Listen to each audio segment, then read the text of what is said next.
Welcome to Trading Lounge and the global indices for the 20th of November. So we'll look at the S&P and the NASDAQ, the DAX, the Ftse and the Australian market all in one video because our server's still down with manage.com. It's been a pretty severe attack and I really don't understand when it's going to be back online as well. So we'll try and work out a way to get you the Forex charts and commodity charts and so on and so on. So we'll be working on that today. Okay, but in the meantime, we just got to sort of grin and bear it. It's just life and it happens. So let's just get on with it. So with the SP 500, as you know, we're looking from this wave 4 here. We're looking either up as wave 1 or wave 5 here. Either way, we're going to get a reasonable correction and we'll be able to work out what we've got once that's into play.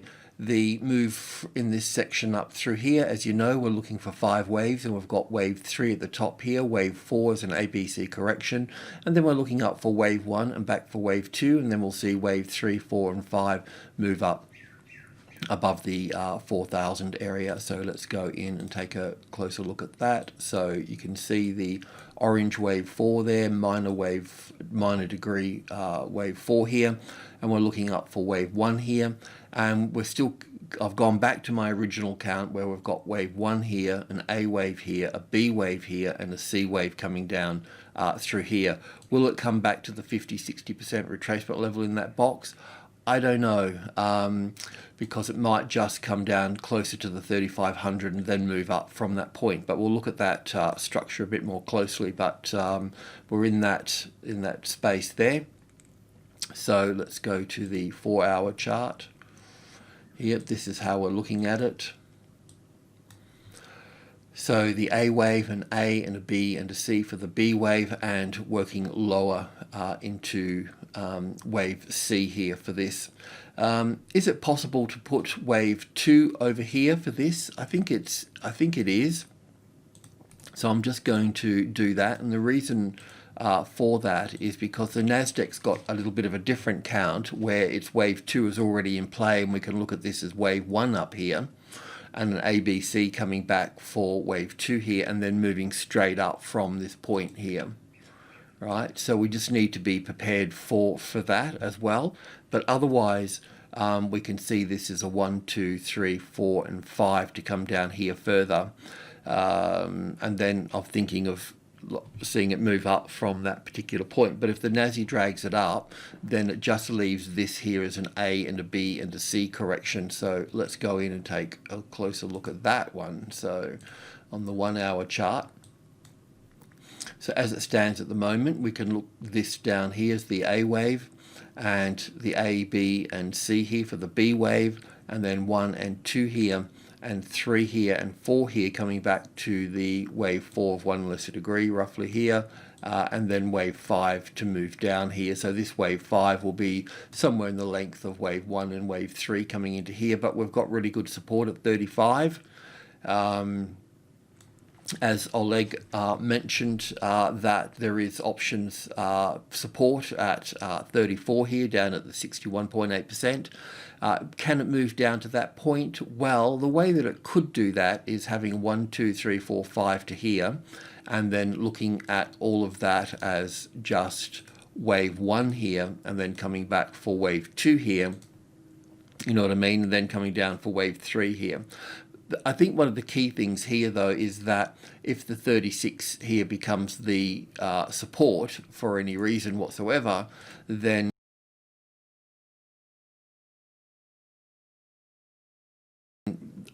it's all over at that point. We need to be long at that point. So that's the cutoff point at this stage. And as I just mentioned, then it's possible that, just possible because of the Ftse,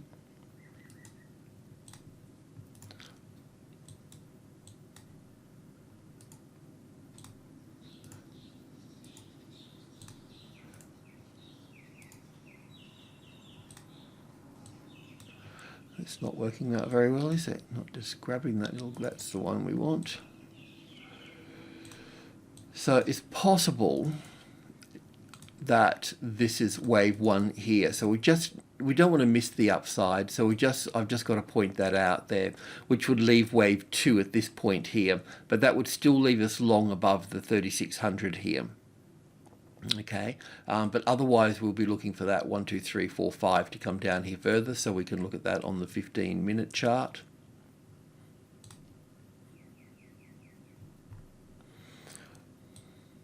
So just looking at from wave B to wave C here for wave 2 here, we'll look at this as wave 1 here, an A and a B and a C for wave 2, then 1 and 2 and 3 and 4 and 5 here for wave 3, wave 4 coming back to the wave 4 of 1 lesser degree, or the 38.2% retracement level, which will be in here somewhere about there. So yeah, well, right on the nose there really. So we can just bring that down to that point and then that down to that point. So it may not even reach 35, but coming down into that particular space here is what we're looking for in that regard. And sometimes during the Asian session, the S&P futures drift lower and then start to sort of firm up into the Asian session just as a sort of regular thing. So, but what we're looking for here, if you can able to count them, is 5 waves into this space here and then up from there, and it may reach the 35 here. Based on this count here, it's not going to reach the 34 down here unless we call all of this wave 1 here. So what you could do also, as once that comes into play here as 5 waves down, wherever that may be, then look for the 50-60% retracement level. You can adjust that into that. That's where you're going to have trouble at that point, but you're going to have trouble anyway, because this is where all the supply starts in this block here. And like I said, you can build in through here, not a problem, if you can figure all of that out. But the thing is that just keep it light, reasonably light, until the 36 becomes the support. I mean, it'll become obvious at that point and everybody will be piling in, but yeah, that's that. So the NASDAQ is a little bit different, as I mentioned before. So in this particular case here, we can look at this as wave 1 up here, wave 2 here, and I've also altered this as well, based on the 61.8% sort of bouncing around in here. But once again here, once the market finds support on the 12,000, then you can go long from that point there as well. So just wait for this, because there will be another pullback down here, which also could make a new low here. It may use pullback 61.8%. This is a little bit messy in this space here, but if it was in line with the S&P, it would be wave 1 and 2 in here, and 3 here and 4 here. But I can see that wave 4 here is overlapping wave 1. So as an A and a B and a C wave here, then that's looking quite good at that point there. But just wait until the 12,000 becomes the support, and then you can start to build in through these levels here, because we're looking at a wave 3 at that point, not just the green wave 3, but a blue wave 3 as well. So we should be going up quite strong at that particular point in time. So that's all good at that stage. Right, so yeah, this is a slightly different count than the S&P, but they're kind of on the same pathway, so we'll just see how they play out. But we know at what point to be going long, because that's the important thing with all of this. We know the market's bullish, just having a little bit of difficulty with the corrections. Also with this market here as well, the DAX, it's been traveling sideways, and yeah, sure, you know, we can get a triangle pattern out of all of this, as we talked about yesterday, and it might be that all of this is just wave 4 sitting here, and then we'd be looking for wave 1 up here with wave 2 to go back. But I think, you know, we've got to sort of tie it into the other markets as well, you know, so that's the other point with all of this. So the other markets, you know, the S&P is doing this as the A wave, the B wave, and going down for the C wave here, and then we've got to take on the NASI as well. So it's quite possible that this is not going to pull back to the 61.8%. We've got to be a bit careful. We know the market's bullish, so we need to buy new highs, you know. So it's possible that we could get wave C of 2 sitting in this space here. I know that we can look at it as a triangle, but either way, even if it is a triangle through, through here and through here, as a wave 4 here, it's still going to pop up here, and then we'll be able, but if that's going to pop up there, I think it's just going to go further than that based on what we can see with the SP 500 and the NASDAQ at that stage, because they will be well into their blue wave 3s at that point, so it will probably just blast through that. So I think I'll just grey that out. This is becoming a little bit of a long shot, so just be mindful of that. So once again, we just really want to buy a new high here. So 13,200, no change in that. That's where we need to be going long at this point. It makes for a nice little A and a B and a C wave down here. I know that can be part of the triangle as well. I guess really short-term traders could take the top out here, but that's much higher risk at that point. We really want the S&P and the NASDAQ to be able to finish their things there. If that gets breached here, I think it's a really good idea to look for the support on top of 300, because 300 is the top of minor group 1, and getting support here will take us straight to the 5 at that point. So you look for a classic trading levels pattern sitting on the 1300 at that point. Yeah, or if you can't work that out, just look for the first high above the level and then use that as your reference point. And this sideways pattern here is also part of the Ftse as well. As you can see, it's snaking across the top of group 1 here as well. So normally what we do in terms of trading, we would find that first high above the level here. Just get that into play.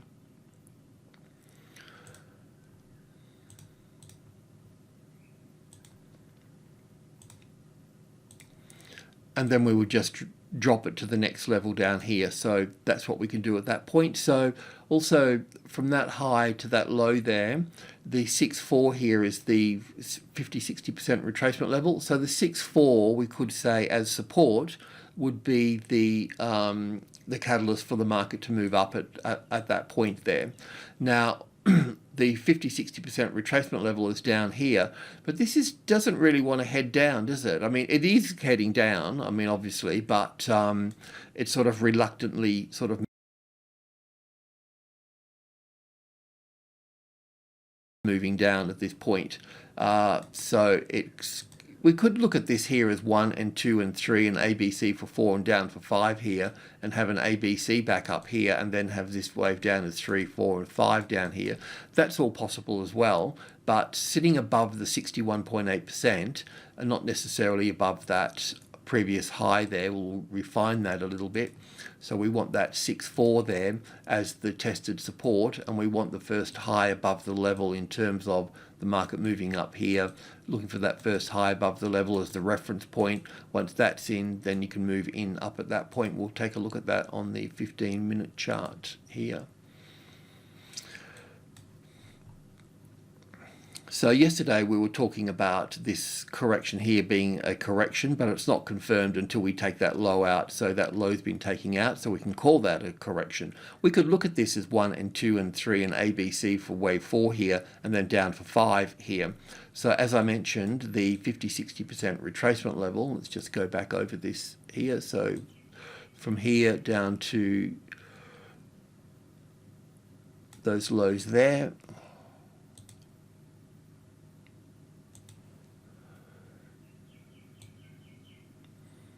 So the market could go up to this space here and then drop from there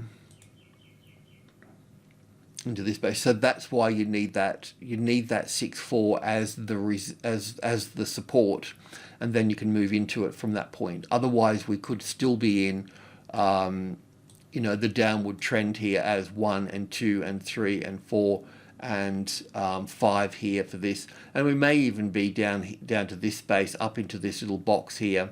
In this trend line, and then down again from that point there as well.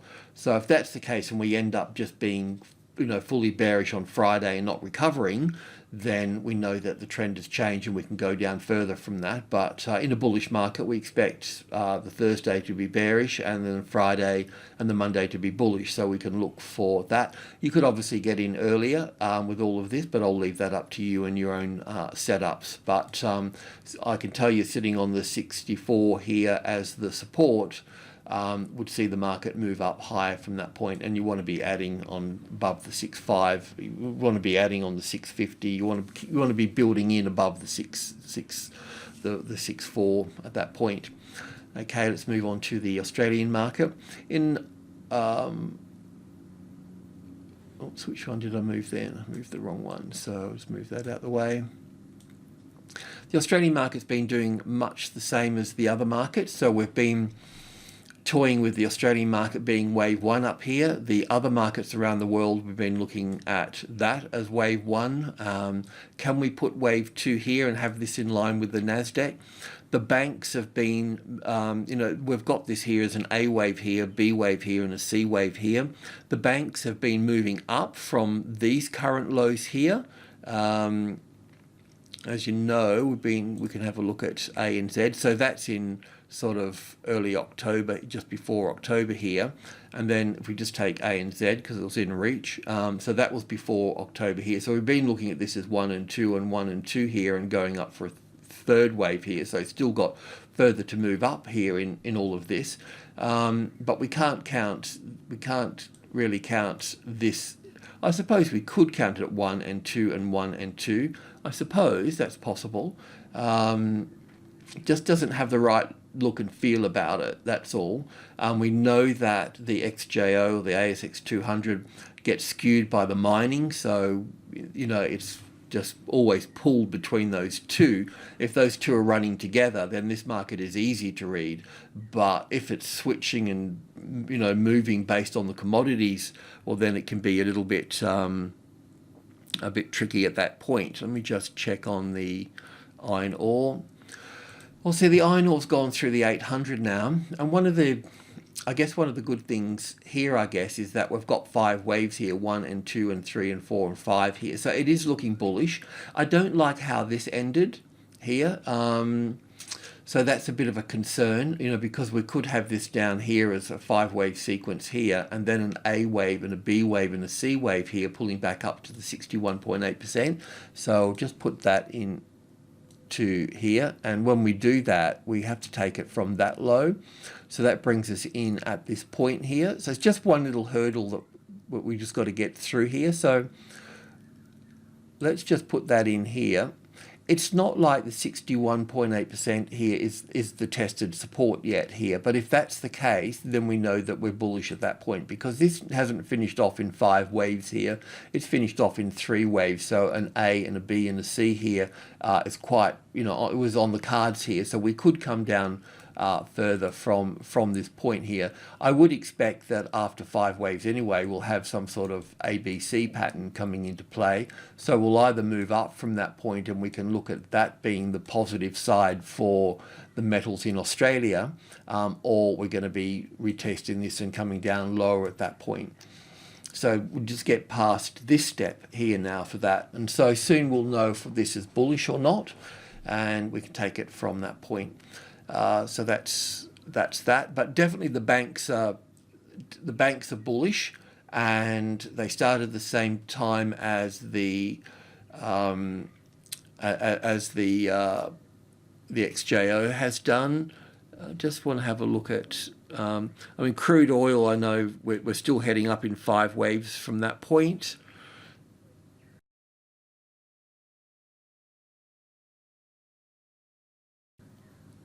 Just can't find my copper chart at the moment, but that's okay.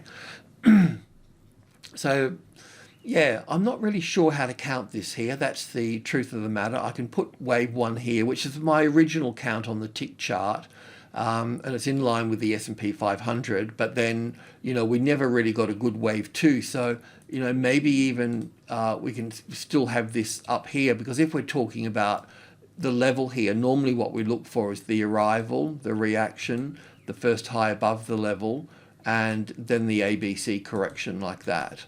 And then we go from that point. But because the banks are so strong, we just got to be a bit careful about this, because I wouldn't want you to miss it, and it can just continue to move up from that point in this regard. So a little bit of a tricky one. And if the S&P is going to move up, well, what we're expecting from the S&P is just a little move down first, and then up from that point. So anyway, let's go in and have a bit of a look at this. On the 4-hour chart, I had it like this, but I'm not that sure about this move here. But at the same time, we talked about going long once we had that retest there, didn't we? You know, going above that level there, because it's got the arrival, the reaction, the first high above the level, and then it's got its correction, which it's retested this, and if it takes that high out, well, that's a signal. So because I don't have a very clear wave count on this, because I can count this differently, as you know, I mean, I can put this here and here, and this here and this over here, and that would be in line with the US. And then if I looked at this, we could even put wave 2 over here, and then looking at this up here as 1 and 2 here, which will be in line with the NASDAQ at that point. So there's all this sort of stuff that we can do with this. I'm just a little bit, I just don't have a grip on it. So on the hourly chart here, yeah, that's the way I was sort of looking at it. But we have counted 5 waves up to this point, but this one doesn't count very nicely here as 5. So I'm thinking this is a little bit weird here.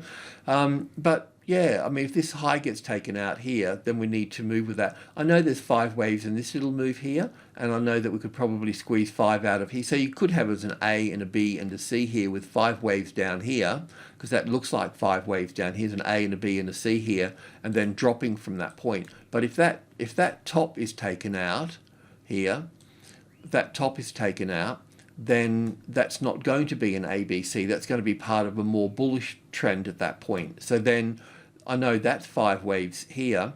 So this can be an A wave here, a B wave here, and a C wave here for an expanded flat. So it's a little bit of another little tricky one. But what I do know in the bigger picture, if this level here, it was resistance here, wasn't it? Right? But now it's support here. So based on that alone, we should be going long above this high here. Will we get trapped? Maybe. So don't overtrade, but just keep building in. So a long position here. I think you may already be long based from some moves in here on the 15-minute chart. So let's just go check that out. Yeah.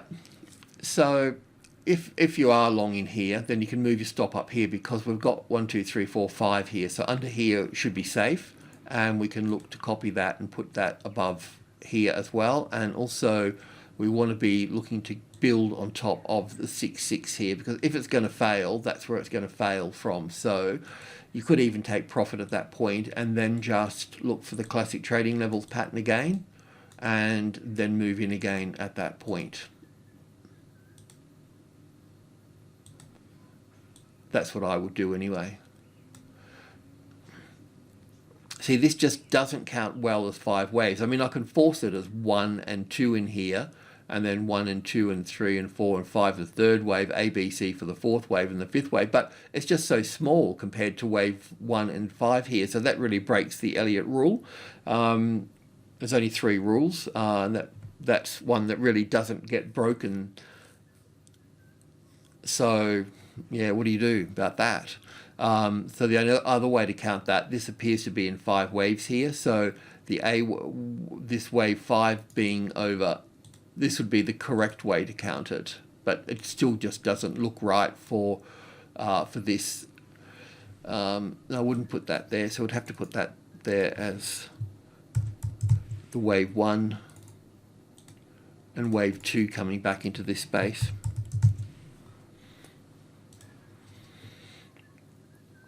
So yeah, a little bit messy, but the takeaway here is that we do really have good support here, and we got the next the most important level here, the 550.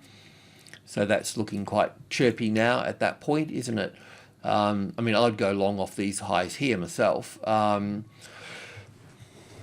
And this is definitely 5 waves here, and this is another little impulse in here. So we're building impulses to the upside. So looking quite good, and taking that high out there will confirm that. That's all I can say at that point for that. I don't think the tick chart's going to reveal much more than all of that. This was the original chart that I had here with 1 here and 2 here and 3 here and 4 here and 5 here for this. and then looking at this as the A, the B, and the C over here for this, and then looking up here. But all this fits okay except for this little guy here. It's hard to put wave 5 here. I think that I should put it there, but it's just the pattern's not telling me it's the right thing to do at that point, unless there's another way to count it. No, 1, 2, 3, 4, 5. 1, 2, yeah, no. And that's 1, 2, 3, 4, 5 here. So really, it's a little bit weird, but it's kind of got to go like that.